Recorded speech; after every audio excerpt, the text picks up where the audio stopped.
Desolation. Everywhere I look, there's only desolation, total and absolute. However, it isn't this nothingness that oppresses my chest, like a tourniquet tightened by invisible hands. There's something impregnated in the air, almost unbreathable. I must find someone who can explain to me how and why I'm in this place. Or at least tell me where in hell this place is, where everywhere I look, I only find nothingness. And what about this restlessness? This unrest and depressing feeling that won't go away? I walk aimlessly, trying to catch sight of anything, but nothing but sand. Nothing but this agony in my chest and this strange sensation of malignancy. In the air, there's an awful smell of rottenness that, at times, a hot breeze makes it stronger than the smell of something burning. Loneliness squeezes my heart even tighter and instills a terrifying fear of what I can't quite explain. I keep walking until I fall on my knees in a small depression, grabbing a handful of warm soil and bringing it close to my face. Too acidic. That's why there's no green as far as my eyes can see. All I can see is sand. Everything around seems to be wiped out by centuries of dryness that turn the environment into nothing. I stand up and keep walking for hours and hours towards nowhere, until something uncommon to this omnipresent desolation calls for my attention. I can swear the sunlight reflected on a mirror or metal of some sorts. Maybe it's nothing. Maybe it's a lost hubcap or even a mirage. But it can also be a highway sign giving directions to somewhere, or a diner in the middle of nowhere. I would send anyone to hell for a cold beer right now. In the distance, I can see a truck. As I get near, and I do that with some caution because you never know the kind of people who'd live in a place like this, I notice gravestones randomly scattered on the ground, some almost covered in sand, some not so much. By the look of it, you can say it's an old cemetery. But what calls for my attention is the truck that can take me to civilization, if there's any. The olive green color and the faded symbol at the door make no doubt. It's an army truck. I slowly walk around the truck and the rotten smell gets stronger. The front wheels are sunken in a recently dug spot and the bumper is stuck in a broken gravestone. Thomas Masterson is the name of the poor soul buried there. Like everything else, it's a mystery, but for now I'll give priority to what's important. Ignoring the smell and fear, I carefully approach until my feet touch something slimy. I then notice a rotten body of some animal. Seems like the poor thing was flayed, since there's no sign of fur or even skin. Further up, I notice an abundance of a black and thick goo resembling petroleum mixing with the sand, forming an unexplainable black mud. Breathing through my mouth, in vain trying to contain the smell, I get to the left side of the truck. The surrounding wave of horror then hugs me like a vortex and makes my stomach finally expel what was trying for hours to get out. There was blood everywhere, at the half-open driver's door, the canvas, and all over the ground. It was partially dry with a shade of brown, more black than red actually, but I have no doubt about its composition. My insides are still convulsing, expelling bile and gastric acid. I can't remember where I've been or what I've been doing for the last few hours or days. But whatever it is, it's turning me inside out. Finally, there's nothing left in my stomach and the spasms cease. The terror is of such a scale that my first lucid thought is to turn my back and run as far as I could. But where? This savagery is the only thing I saw in miles but sand. In this very place, there could have happened an animal slaughter, or even a manslaughter, or some other random thing you can imagine. Honestly, I don't need to know what happened here. I'd rather not know. But I have no choice. I must ignore the fear and search.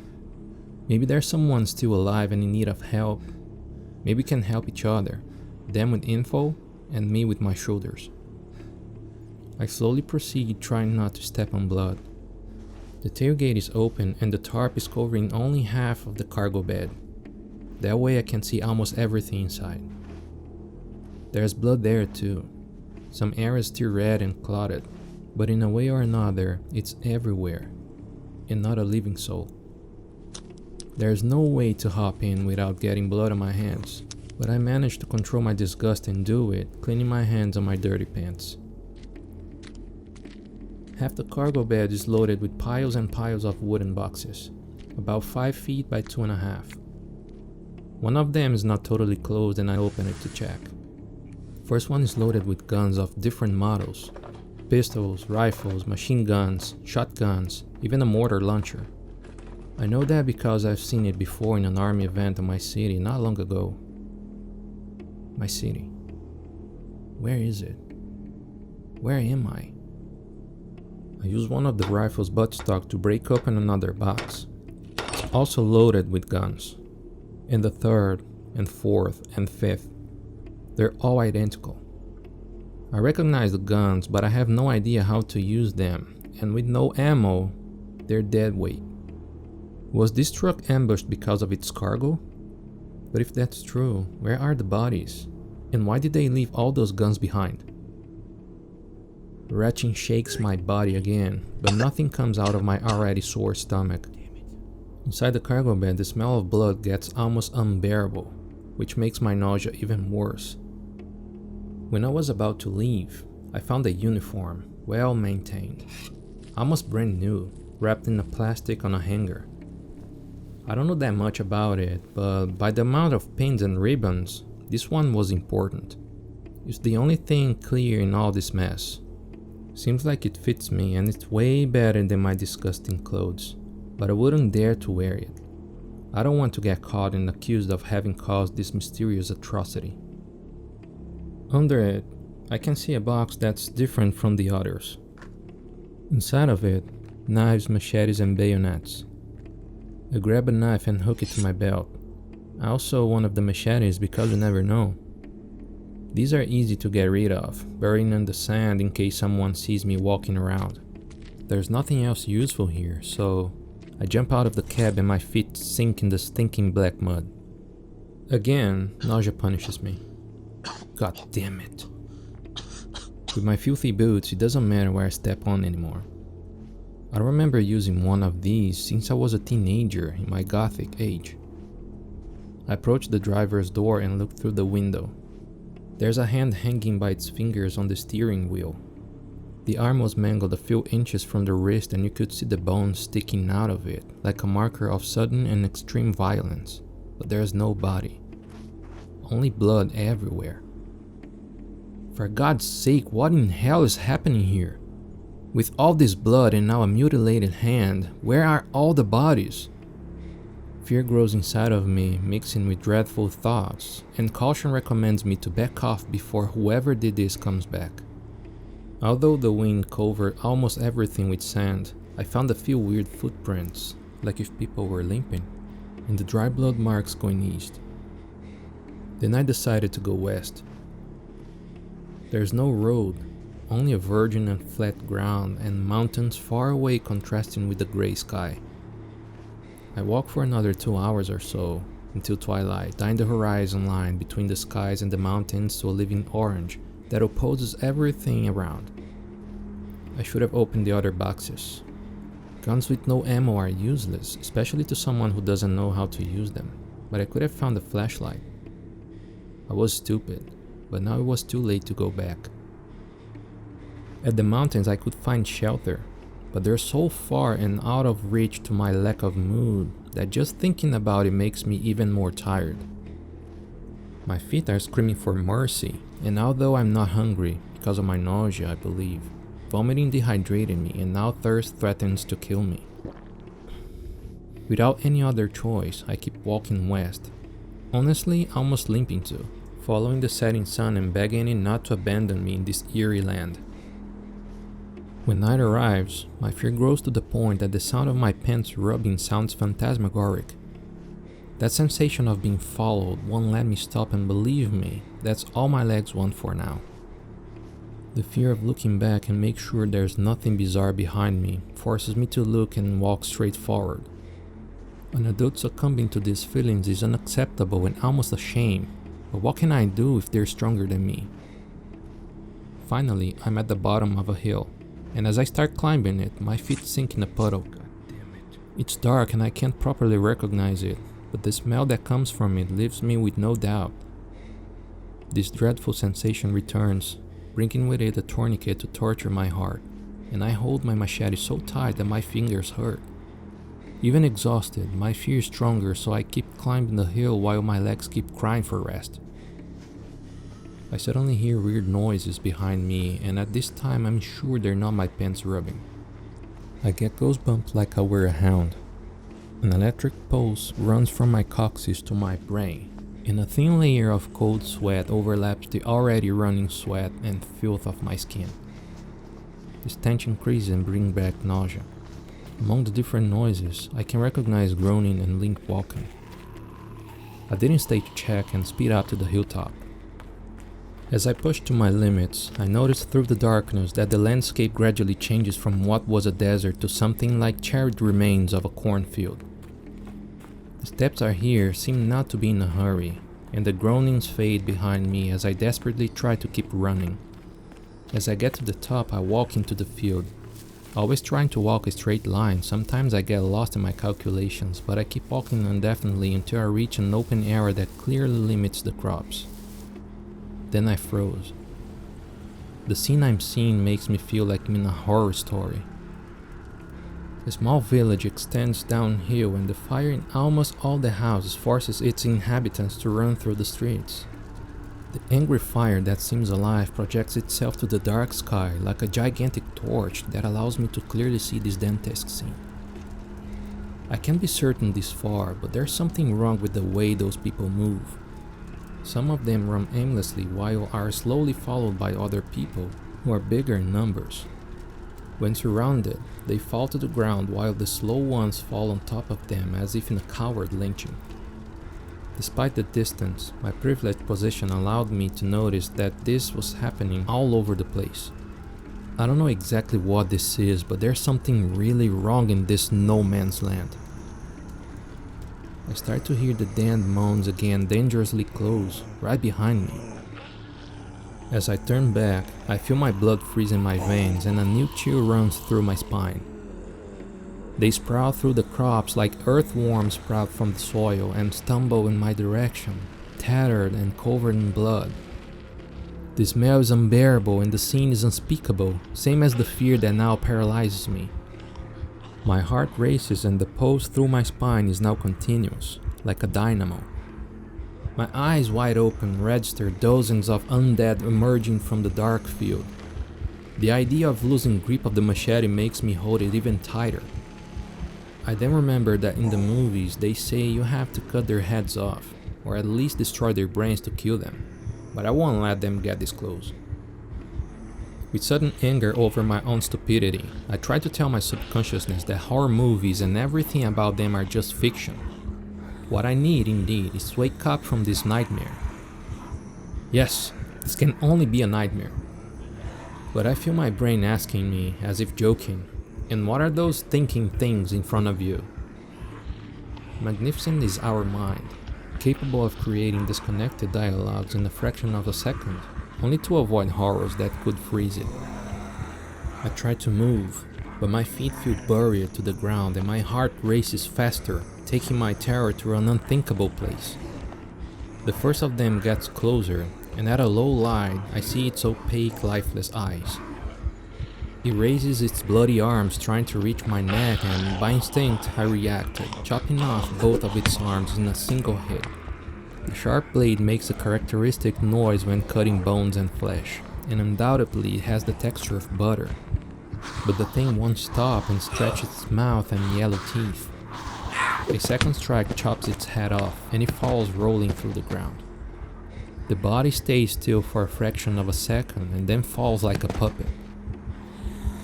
What happens next cannot be assimilated by a healthy mind without defiling it beyond repair. As an unison of groans, the undead fall for the headless body, biting it and devouring big chunks of rotten flesh, gushing some kind of black blood that makes their tattered clothes even more disgusting. That reminded me of the black goo I saw mixed with sand around the truck. For an instant, I feel like they forgot about me while trying to get their own chunk of flesh, desperate to feed. But there are many, and the following ones try to grab me. It stinks like ammonia, threatening to make the air unbreathable. Again, nausea presents itself, and the agony in my chest turns into a sharp pain that pulses at the same rhythm of my already hasty heartbeat. In a blink, my mind takes over my body and, by the strength of despair, I can move my legs and outshine the uneasiness. Having terrifying situations east and west, I ran south.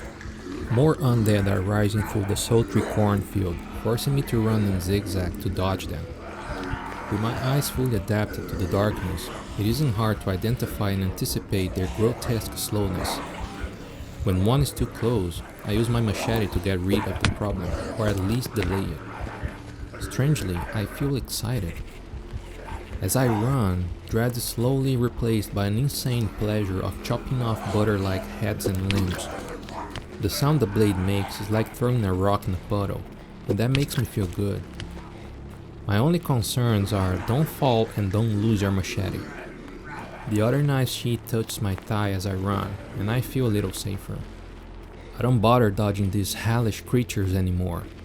Now I blow my machete, happier at every hit. The dark crop ends abruptly, revealing an open field with several depressions and small hills. I jump over a fence, rolling over my shoulder and quickly getting up on the other side. I did this a lot back in the time when I was a troubled kid. One of them hit the fence and I stopped to take a breath while I observed its movements. It walks backwards and then hits the fence again, repeating it over and over. It seems to be too stupid to try a different option. Score. The moon, once hidden behind clouds, now shines over the land. Its silver rays, however, brings a ghostly shade to the natural obstacles, making them totally visible through the penumbra. The heinous creatures also emerge from this side of the fence, making clear that they're everywhere, leaving me no choice but to run aimlessly until I can't anymore to finally be devoured. However, I touch the knife in the sheath. They won't catch me alive. I reach some old ruins, whose stone-made chimneys are almost intact, showing the exact spot where a house in an ancient farm was built. I climb what's left of a stone wall, catching sight of a glare and more flames about a quarter of a mile from my right. I can't be sure, but it looks like another truck engulfed by the fire. Sounds of shooting prove that whoever was in that truck, they're having a hard time. A binocular in this place seems to be needed more than a flashlight. Damn land of death. How did I get in this hell? Ahead of me, there's a small valley where the soil is soft and seems fertile, but it's covered by ashes. Carbon impregnates the air, same as the nauseating stench, making it even more difficult to breathe, if that's even possible. I squeeze my eyes trying to see in the distance, and in the middle of the valley, a ghostly gloom shows signs of civilization. Amongst undefined constructions, I see the shape of a house where light rays escape through an opened window. A shelter. Water. As I run downhill as fast as my exhausted legs can afford, trying not to stumble on burnt bushes, I ask myself who would be insane enough to leave a window open in this land of cannibal corpses. Is this person still alive? Is there even someone there? Some undead emerge here and there. There are many, and the gurgle their rotten throats make resembles agonizing animals. But luckily, they're slow and completely chaotic. If it wasn't for that, I would have been already devoured, or worse, become one of them. Although I haven't been there yet, I believe that hell, or at least some part of it, resembles this horrifying scene bathed in dim moonlight. As I get close, I notice it's a really old and decaying house, with many holes through its thin walls, but visibly sturdier than the previous buildings, and with no time to knock on the door, I dive through the window.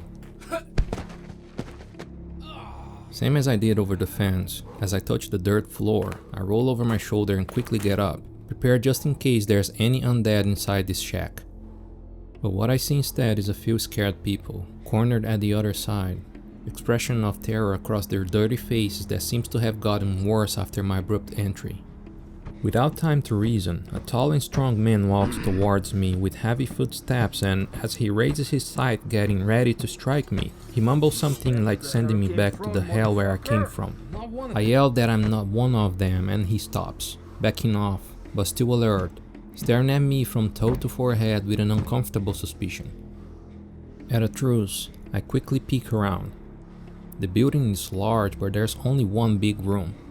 The door doesn't seem to be strong enough, but it's barricaded with some old furniture, so at least from there, zombies won't get inside. Nevertheless, the two windows, one each side of the hovel, were ripped out. I don't know why or who did it, leaving two open holes making an invasion way easier. An old kerosene lamp hangs from the ceiling and it's bright enough to lighten the whole place, even the shards of a big clay pot and the humid soil around it. I'm so thirsty that I feel tempted to suck the soil so I could feel some water in my mouth. This place has long been abandoned, so I doubt there'll be anything to eat or drink in here. As my apprehension grows with the increasing demonic sound getting closer, I observe what seems to be the only living souls beside me in this disgraceful world of nightmares. I notice they're as lost as I am, so any question would be useless. There's 7 in total, each one with their peculiarity. The enormous man still watching me baffled, scythe still in hand. A short man with a big mustache hugging an old lady and a young woman that, despite her tattered looking, looks gorgeous. A man that seems to be Muslim, with black clothes and some sort of turban on his head. A boy about 15 years old, which face disappears behind his disheveled hair, and a little girl about 7 or 8 years old, with brown curly hairs. Except by the Muslim man, all the others are tattered and dirty to the point where you can barely distinguish their faces. With my nerves about to explode due to the groanings and stench, I stay idle by the north window, trying my best to not give the giant man a reason to finish his strike. Suddenly, I feel something touching my back, pulling my shirt. The scythe strikes, slashing the hand that had grabbed me. It falls to the dirty ground, and the arm, still inside, gushes the black and green viscous liquid that splashes on the windowsill and on my back. The smell coming from it is strong as ammonia and wakes up my stomach once more, but this is not the time or the place. The little girl screams and cringes at the corner, crying copiously. With a shout, I make clear that we have to protect the windows. The tall man agrees as he wobbles toward the other window and starts to swing his scythe vigorously. The undead had no intelligence to jump over the open windows. They stumble and press their bodies against the windowsill like they couldn't see it. I doubt those opaque eyes could see anything, but clearly some unknown sense guided them. For now, that works in our favor, but with skinny legs, they can fall forward inside the shack, making things more difficult. At the south window, the tall man seems to be as pleased as I am dismembering the creatures, and at each strike a stinky fountain of dark blood covers his body, giving him a creepy look. Not only the blood, but his wide open eyes and an insane smile on his face makes me nervous, like they penetrate deep in my soul. In my intimate, I feel like I'll have to put him down as well, but I don't know exactly why and it's not the time yet. I keep busting and slashing the zombies as they come near my window, hitting them anywhere I can, since when they're hurt, the others would attack them like a sinister wave, repeating the same gory cannibalism I witnessed a few minutes ago. After every single zombie I put down, while they're being devoured by its comrades, I take a look at the people inside the shack. The Muslim is the only one who seems impassive, like he feared nothing. Actually, he seems in a trance, like his soul wasn't there. The faceless teenager holds the young girl in his arms, trying to calm her down. The young woman is really gorgeous and has a beautiful body, and her curves can be clearly seen under the tatters she's wearing. Thick ties, long brown hair, same as the little girl. The old lady cries on the right shoulder of the mustache man, who has a heavy Italian accent and hate on his eyes, like he blamed me for this hell. The enormous man keeps striking and grunting in hallucinated joy, like he was about to have an orgasm. In his moments of rest, He calms down a little and resembles a roughneck oil rig guy covered in petroleum. However, his frantic smile suggests a latent madness, which makes fear intensify as shockwaves through my spine. That would be hard. The undead are stupid and therefore easy to deal with, but this man will certainly be difficult to handle when it comes to terms. Except for the inexpressive Muslim and the insane giant, the others looked at each other with fear and suspicion, like any of them could turn into one of those cannibal creatures all of a sudden. Even from the faceless boy I can sense these feelings. There's a strange blend of horror and hatred in the air that you can feel as if the sun hits your skin, and something tells me that inside this place is as dangerous as outside. Amongst all of them, the little girl is the only one that doesn't cause me fear, but some sort of compassion and tenderness that makes me want to hold and protect her with my life if I must. Even though the moments of tension overcome my exhaustion, I feel my knees shaking. They can't stand this madness anymore. My nose is partially adapted to the stench, but the sharp pinch in my heart insinuates that it won't hold much longer. The physical exhaustion added to long hours with no water and constantly sweating brings my thirst to a whole new level. From time to time, nausea threatens to turn my insides out, but I feel that my insides are as dry as the desert outside. At moments, subtle crises of euphoria cast fear out, bringing in an almost overwhelming desire to laugh in this morbid situation. Then I ask myself which lady will embrace me first, madness or death? Slams and bangs on the tin walls start and gradually intensify until they sound like drums from hell that overlap the groanings, like they were forcing us out through unbearable loud noise. Their nasty resilience shows that, even though they're stupid, these creatures have some kind of instinct and maybe they're capable of learning.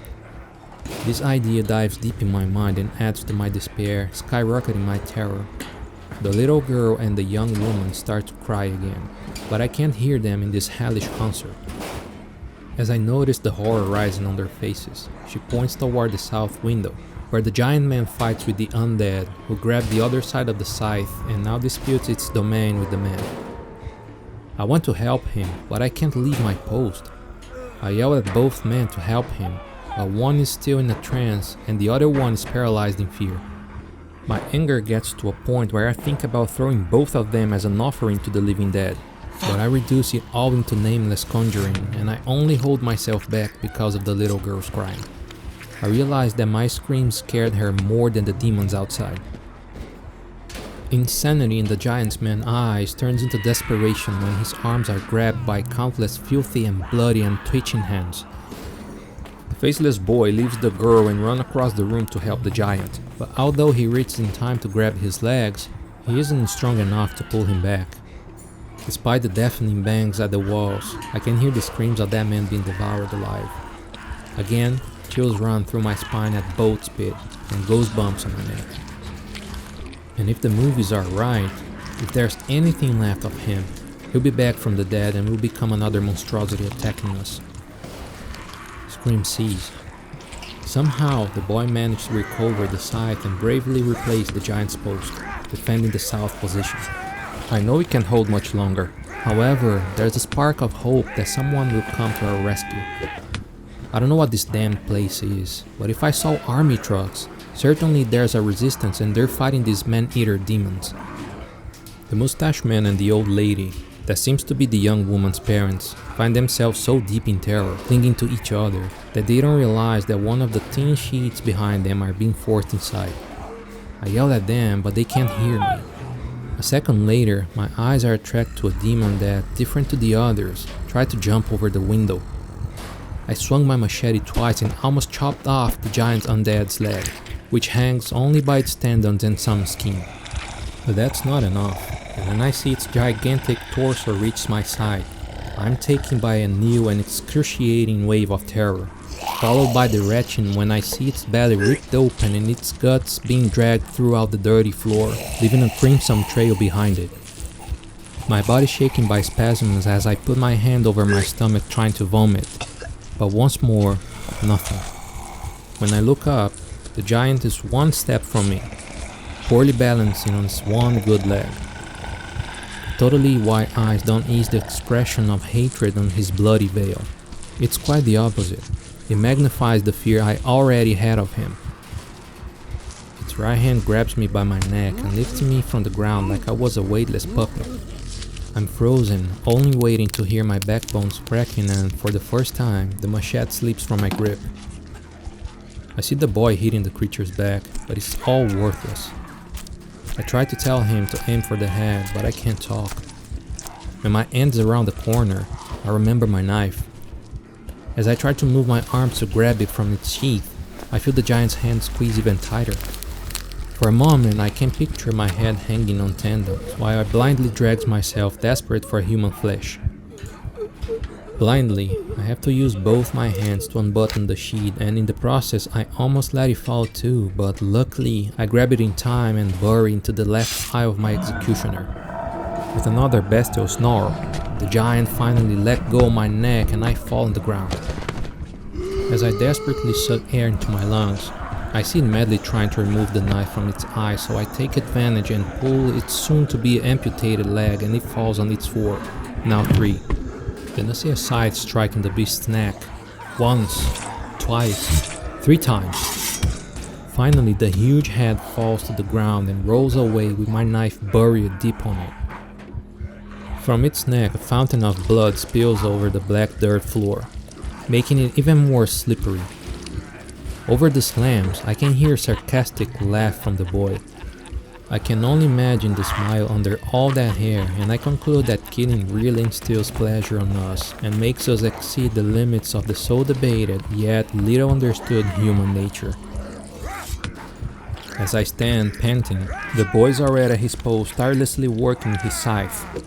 Along the wall, the young woman tries to hold the old lady's leg, whose body was totally outside the shack, and blood spurs back inside through the hole on the wall. Looking around, I can't find the old mustache man, so I deduce he was the first one to go. Twitching hands grab the arms of the gorgeous woman, trying to drag her out of the house as well. But that is something that I won't allow.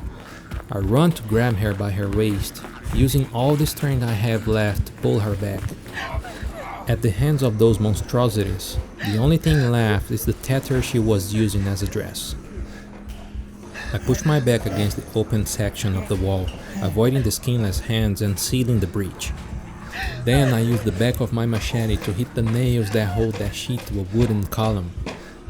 Obviously, they're going to breach through this spot again, so I slide a wooden workbench and use it as a support. As desperate as this situation is, I can't help but notice the perfect body that woman has. From the dirty clothes she was wearing, the only thing left was a thong, leaving her body exposed. Even covered in dirt and disheveled, her white skin and voluptuous silhouette make her look like a marble statue of some unknown goddess, sculpted by the chisels of God himself. But of course, the heat coming from her skin is unfair to the coldness of the marble. She was perfect. As she noticed my eyes upon her, she blushes and tries to cover her body with her hands. I see scratches on her arms, probably caused by the cannibal's rotten nails. I approach her to examine her wounds and remove a nail tucked into her delicate skin. As a sign of gratitude, she hugs me tight and, surprised, I take a couple seconds to react. I surround her with my arms, then I can feel her whole body shaking. The heat coming from her body teases my libido, bringing an uncontrollable wave of desire, and I can feel something happening. I feel the softness of her young skin, and although this seems inappropriate to the situation, I can't resist the impulse to kiss her. At first, she stays apathetic, which makes me feel like I was violating her, but a second later she jumps onto me and kisses me back. After feeling the taste of her lips, I open my eyes and catch sight of a monstrosity jumping through the northern window, confirming what I already suspected. They can learn. Damn it. Terror running through my veins, devastated. I thought so far we had the blessing of this hell-spawned stupidity, but the fact that they have some intelligence makes them infinitely more dangerous. I kindly push the woman to the side and get into position, preparing for the battle. Suddenly the creature that staggered towards me seems to sniff the air and change course, snarling like a wild beast. Speechless, I observe it fall into the giant's cadaver, violently biting out chunks of flesh, rapidly devouring it. They behave like wolves upon a freshly hunted prey. With no time to lose, in a single swing of my machete, I beheaded the monster with the familiar sensation of cutting butter. Exhausted, I grab its body and throw it through the window. While the mob takes its time feasting on it, I manage to get rid of the giant's body as well. Their heads are next, but not before I grab my knife back. For a while, they ceased to bang on the side of the shack, like it was lunchtime. Cold sweat returns and blends with the cursed goo that impregnates my skin and clothes. I look at the boy and see him on his knees, taking advantage of these scarce moments of rest to catch breath. For the first time, I can see a little of his face hidden behind his messy hair, soaked in dark blood. He's brave. Once more I feel like, at this speed, we won't hold much longer. But I don't say a word. I must avoid despair at any cost. The little girl seemed to have gotten used to the hideous carnage and stopped crying. She's also brave. She only sobs now, while staying quiet under a table that holds the door. I wanted to hug her and say that everything will be okay, but I can't leave my post. I look at the almost naked woman, cornering herself on the other side of the room. She watches me in a weird look, and even at this distance, I can see dark spots around her beautiful eyes. I notice her body trembling compulsively, but even though it's late at night, it's really hot. She's certainly frightened. The Muslim man, that all that time remained idle to the point that I forgot about him, out of nowhere starts to scream non-stop that we're already dead. After that, sudden as he screams, he seems to wake up from his trance and weirdly starts to walk, stepping on the puddles of the black and crimson goo that's now coagulating. Without fear, he walks to the southern window, stiff as a lead soldier, and throws himself through the window. One more time, the monsters on that side of the shack stop banging the wall and fall over the poor man, eating him alive.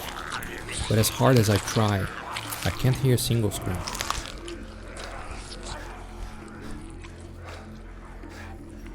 Anguish grips my chest, and again tightens like a tourniquet. A sudden dizziness forces me to lean against the wall to keep from falling, and, with my eyes clouded by tears, I try to keep my balance.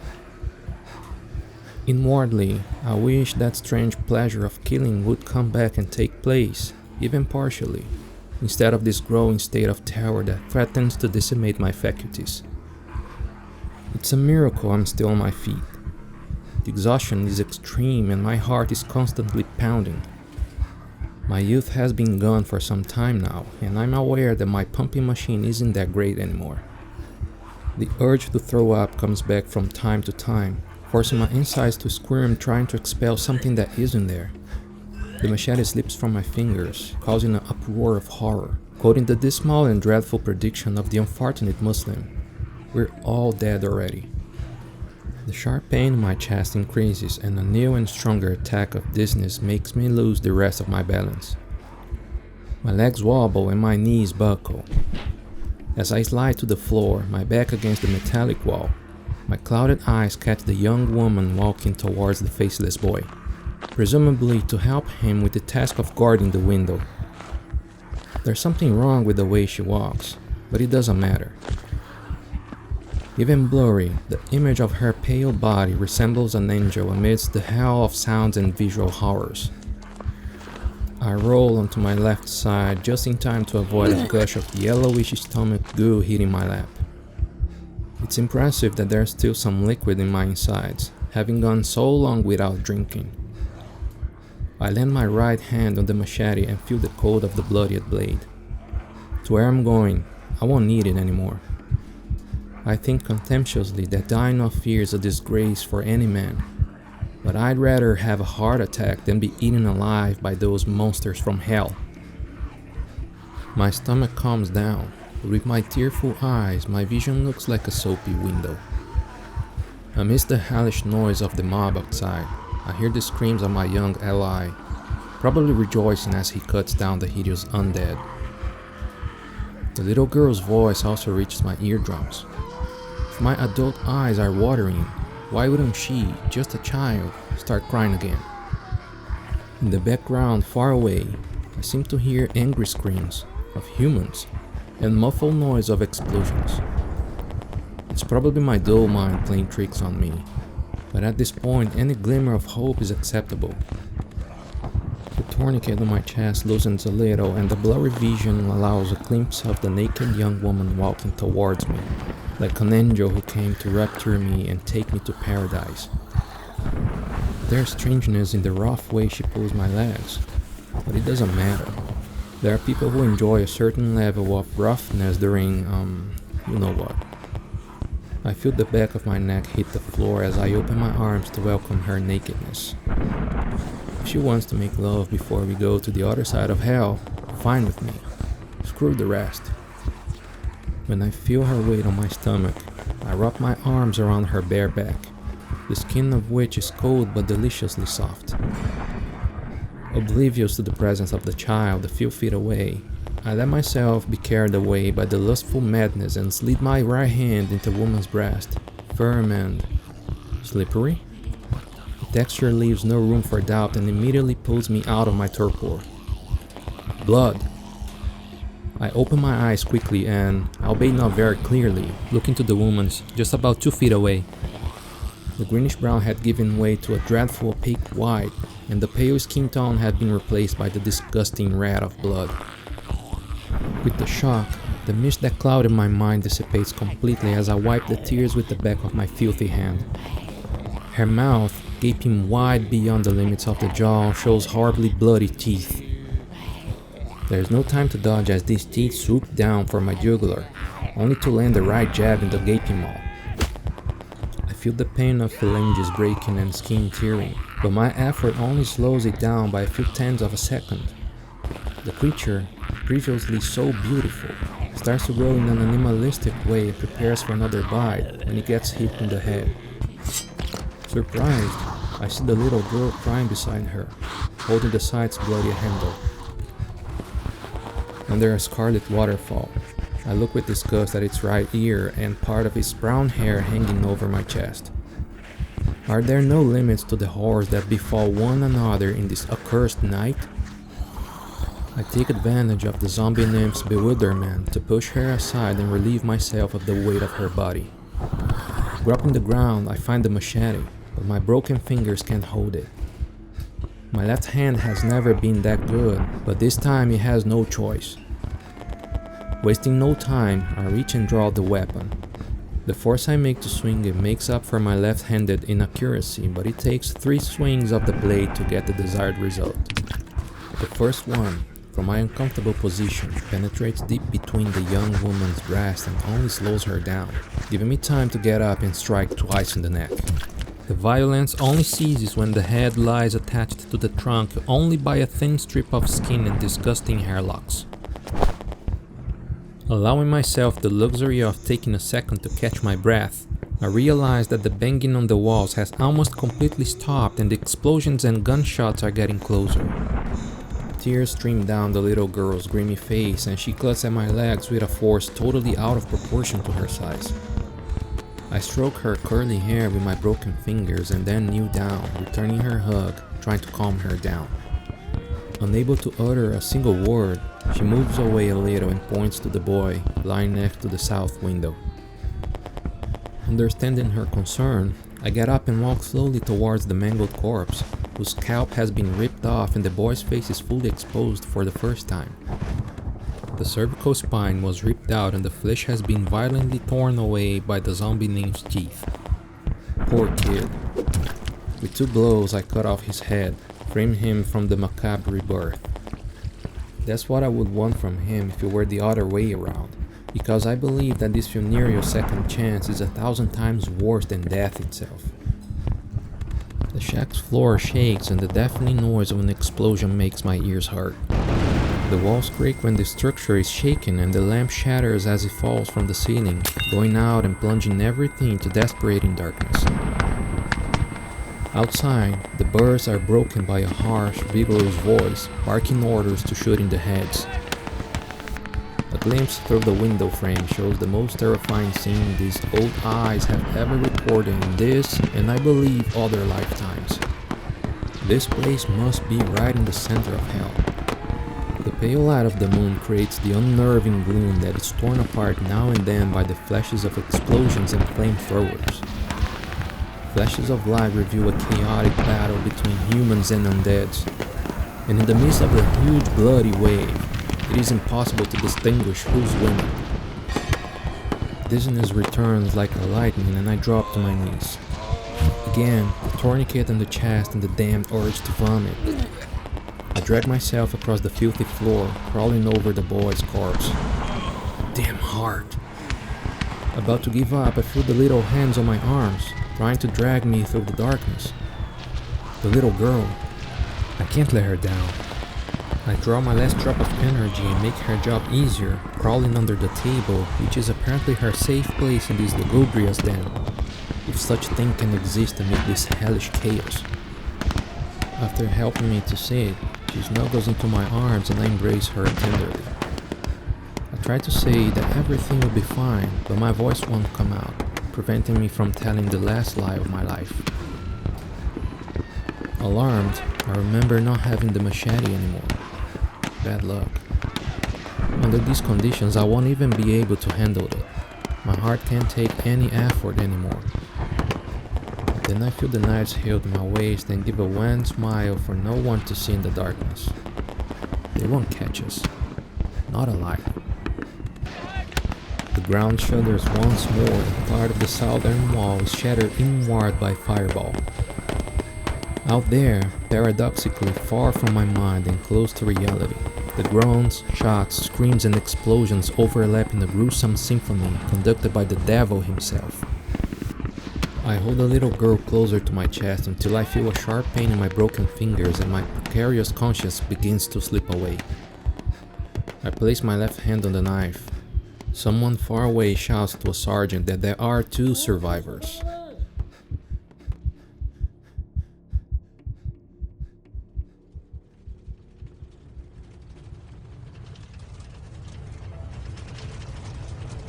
Before I even open my eyes, I feel the discomfort caused by the successive jolts, which seems to want to turn my limbs into jelly. When I open my eyelids, the first thing I see is the little girl's worried face under a moss-green roof. I blink a few times to get my bearings and make out the contours of the tarp covering the well-too-familiar cargo bed. I sit down slowly. I'm still a little dizzy. And through an opening in the tarp, I glimpse that inhospitable landscape being left behind under the timid rays of the rising sun. For the first time, I see an expression of joy light up the little girl's face as she throws back the blanket and hugs me tightly.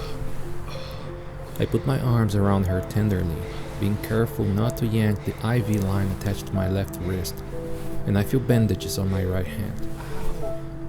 The truck is identical to the one I found abandoned the previous afternoon, but thankfully without all that blood. And instead of crates of weapons, there were gurneys, medicine, and medical supplies. Memories of unspeakable terror makes me shudder, and a chill runs down my spine. Was that a nightmare? My aching right hand answers the question, but exhaustion does not allow me to reason coherently. I'll think about it later, because the most important thing now is that it's all over. I pull the little girl into my lap and for the first time I feel her shaking.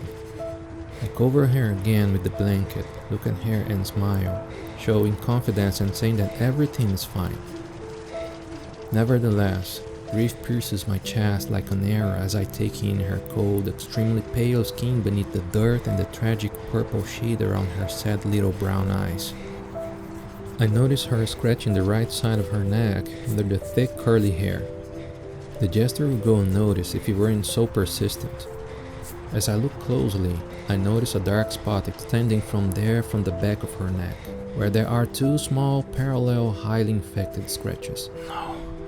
Lips are as pale as her skin.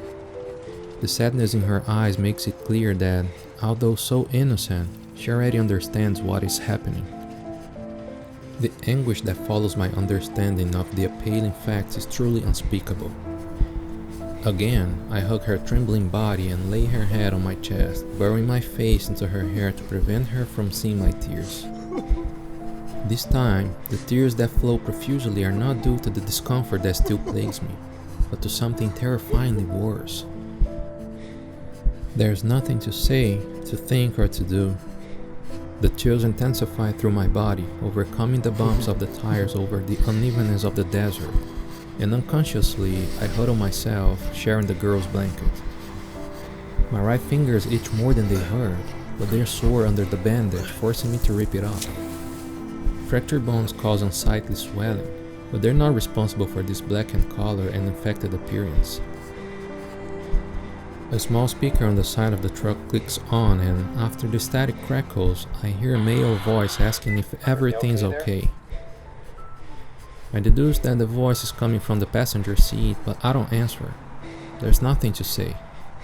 Suddenly, a strange joy invades me when I realize that my hunger won't last much longer. Even though the sun has already climbed most of the blue sky, my teeth chatter compulsively. The freezing cold that embraces me is only surpassed by the uncontrollable bestial hunger that rips through me from the inside.